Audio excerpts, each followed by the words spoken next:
បាទនេះពណ៌ថ្មីបងប្អូនបាទពុកបងប្អូនទូលបោបាទប្រភេទពីរជាន់ដៃក្រាស់ល្អនៅពណ៌រៀបឡើង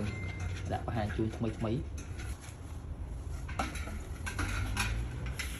ភេទម៉ូតដៃក្រាស់ដៃកបោនេះទាំងកញ្ច្រែងដាក់ស្លឹកព្រាដាក់កុំមានចានហ្នឹងដៃសុទ្ធភេទដៃទាំងអស់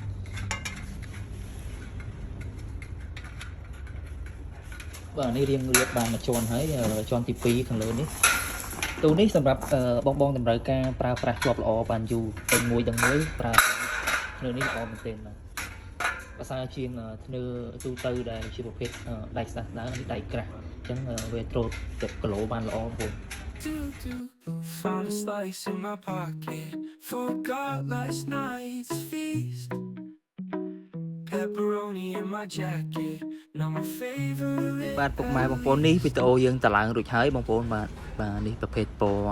កាក់អំពៅហើយនឹងពណ៌ប្រផេះបាទពីរម៉ូតនេះមកកាត់មាន 85 cm ហើយនឹង 95 cm បងប្អូនហើយនេះគឺរូបភាពដែលយើងប្លាឲ្យភ្ញៀវឲ្យភ្ញៀវគាត់ប្រើប្រាស់ដាក់ចានដាក់អីផ្សេងៗបងប្អូន